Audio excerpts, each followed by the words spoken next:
Ayan mga kaibigan, no, samahan niyo ako dahil ngayon ay pang-anim na buwan natin simula tayo nagkaroon ng open heart surgery at tayo ay magpapacheck up sa heart center. No? So babiyahe ako mula sa Coron, Palawan papuntang Maynila mga kaibigan. Sasakay ako sa MB Masigla, no? Tugu. Ayan, so ito yung accommodation namin mga kaibigan. At yan mga kaibigan, no? So ito business class to, pang 2 tao ito mga kaibigan, no? Babiyahe kami ng 12 hours, no? Aalis kami sa Coron mga 8:30, darating kami doon mga 8:30 ng umaga mga kaibigan, no? So dahil nga sa kailangan magpa-check up tayo every 2 months to 3 months, so tatlong balik na tayo doon mga kaibigan, pangatlo to, no? Simula nung February 25. Ang hirap ng sitwasyon mga kaibigan dahil kailangan talaga mag-leave tayo sa trabaho. Dahil kailangan talaga magpa-check up, no, sa mga naoperahan na hindi pwedeng hindi tayo ma-check up, no? Dahil doktor pa rin ang nakakaalam ng kung ano ang nangyayari sa ating puso mga kaibigan, no? So marami tayong nararamdaman. So yun nga, dito ay sumasakit, no, sa mga naoperahan na. Kung naka-experience kayo, mag-comment kayo diyan kung ano ang inyong nararamdaman at anong ginawa sa inyo ng doktor mga kaibigan, no? So yung dulo ng inoperahan ko mga kaibigan, no, dito banda, yan. Ito sumasakit hanggang dito, no? Mula dito sa area na to hanggang dyan, masakit yan. Nanghihina tayo at pakiramdam ko ay nahihilo tayo mga kaibigan, no? So yun, nagpaalam muna ako sa aking boss, buti naman at pinayagan tayo makapagpa-check up mga kaibigan. Ayan, so ito po yung ating buhay after tayo na operahan, no? Hindi pa talagang naka-recover yung lakas. Pero kahit pa paano nakakapaglakad-lakad na rin tayo, nakabalik na tayo sa trabaho. Yun nga lang ay ingat lang talaga, no?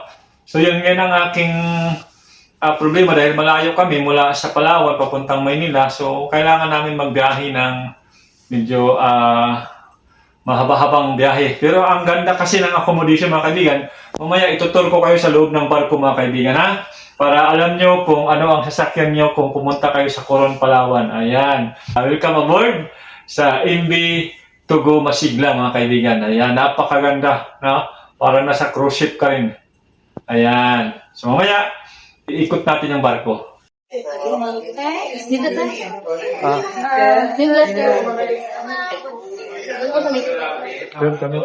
Yes po, doon po kayo ng breakfast. Yung nag-gasser po. Bali, ang serving... Ito po sa mitas. Bali, ang serving po ng pagkain natin from 6 a.m. to 8 a.m.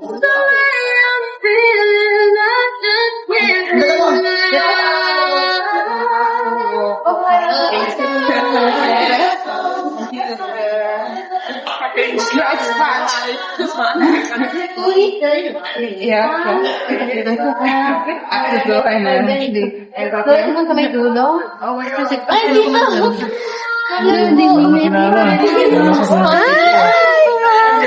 Kamusta ka, Garles? Okay na rin po. Dito tayo? Yung dito. Nakusana kayo? Sige po, dito tayo. Ingat po. Bye. Wow! Parang nasa 5-star ano. Wow, ang Ilang ganda. buwan ka mabiyahe dito? 2 months po. Well, 2 months. 2 months lang kami dito sa... Pwede sir, book kayo weekly. 2 months lang ito mabiyahe dito, Coron to Manila. Ganda. Ang bango. Tama lang si nila. Bali sir, wala po tayo CR sa kwarto na. Ay, wow. Wow, ito ang kwarto namin dito sa Tugu, Masigla. Masigla, no? Yes po sir. Wow, Ganda. wow, galing naman. And ito po Ah. yung susi. Ganda. Yan, mga kabiyahe kayo, mga kaibigan, mula sa Coron, papuntang Manila. Dito tayo sasakay sa Tugu. May TV, may 2 higaan. Ganda na accommodation nila. Ganda ng accommodation mga kaibigan, no? Magpapacheck up lang ako sa Manila, pero ito ang aking accommodation, parang nasa 5-star hotel. Business class. Business class to mga kaibigan, business class. Ganda. Ayan, kung may bala kayo pumunta sa Coron, ito, 2 bantong babiyahe dito. Sulit ang iyong pamasahe. Ma-enjoy mo talaga yung pagsakay nyo dito. Ayan. Ayan mga kaibigan, no? Itutur ko kayo sa barko na to mga kaibigan. Ayan, no? So, andito kami sa business class mga kaibigan. Uy, ito oh. Ito. Susi. Ilalak natin.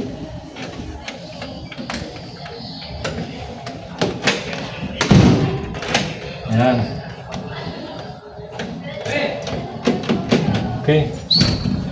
So, ikot muna tayo dito mga kaibigan, no? Ikutin natin. Yan. Ikutan muna ka. Harap mo sa akin. Harap mo sa akin. Ayan.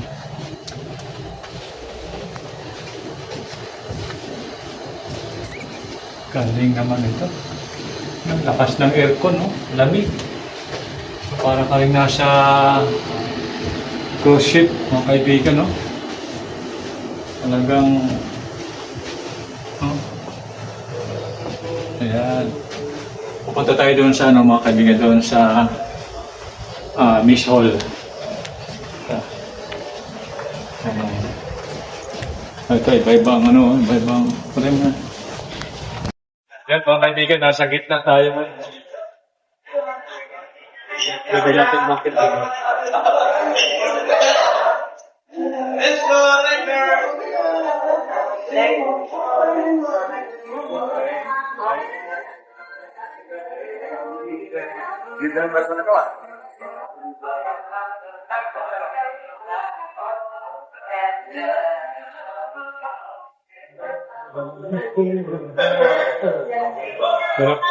Sarap magkape dito.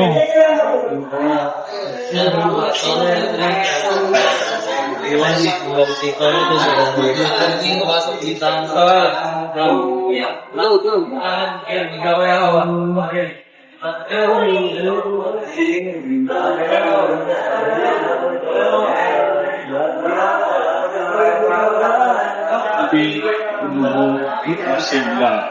Yan. Siya yung pangalan ng mga Biandi Kapuron. Ayan. Punta tayo sa may mismo na kaibigan.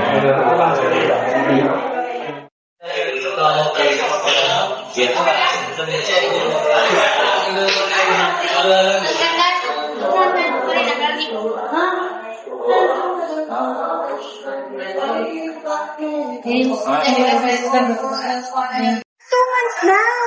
Siya ay starting ngayon. Oo, nasa February. Makakasabay pa si Daddy. Hindi sir. Pero hindi totoo. Magkakaroon naman po. Check mo namin sa kanya. Wala ka ng doctor.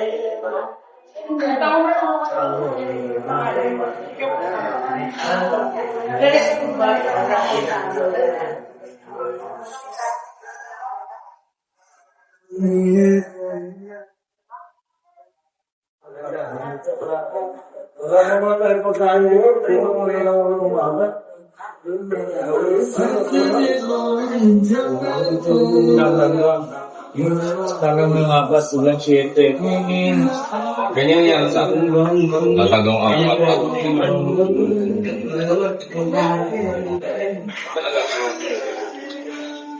Hindi pa tayo magkain ulit.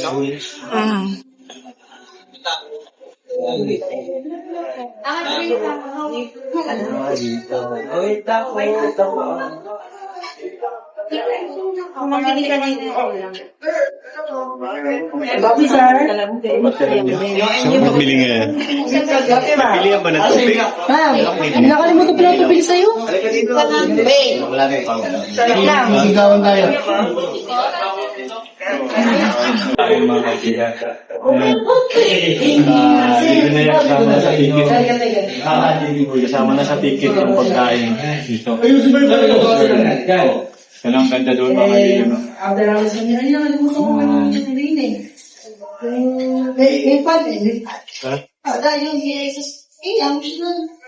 Hindi ka na, one yun. Minimart.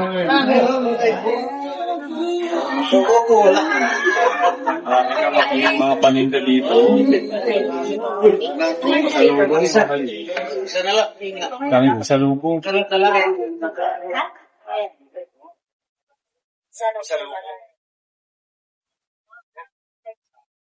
Ayun mga kaibigan, hindi ko kayang masyadong ikutin. Medyo maluwag talaga, no? So ngayon ay dito tayo sa ating area, no? Para samahan yung kasama ko mag... Yan. May 40 ka dun sa kano ay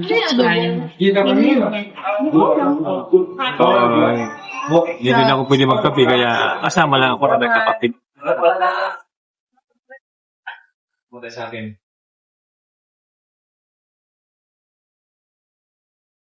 Hello! Ayan mga kaibigan, pabalik na tayo sa Coron, no? So, dito lang ang naging accommodation natin, no? Ang ganda nitong Tugu Masigla.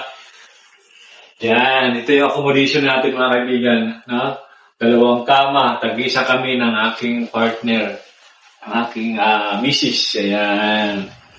Dahil sinamahan niya ako papuntang Maynila para magpa-check up.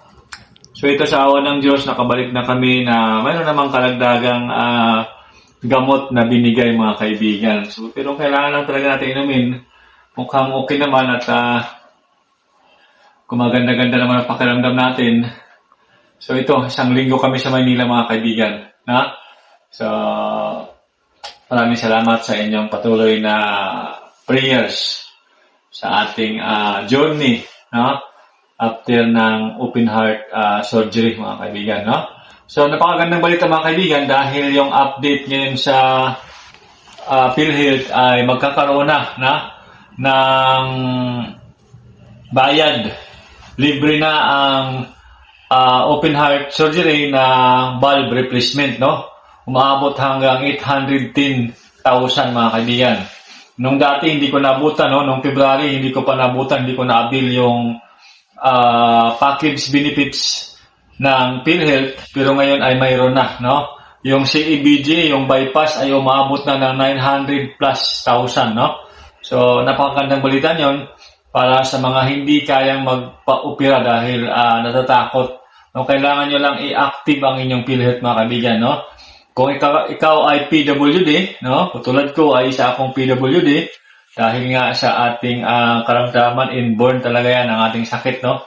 Sa akong PWD, kaya PhilHealth ang sasagot ng inyong monthly contribution pagka PWD ka, kaibigan, no? So, i-avail po natin yung mga benefits na binibigay ng gobyerno dahil para sa atin yan. So, ako ngayon, yung PhilHealth ko ay siyempre sa gobyerno ako nagtatrabaho ay doon pa, no? Pero mayroon siyang chance na mahati ang contribution ng sarili ko at saka yung sa PWD. Pero sa ngayon, ang contribution ko ay mula sa salary reduction ko pa mga kaibigan. No? Hindi ko pa nalalakad.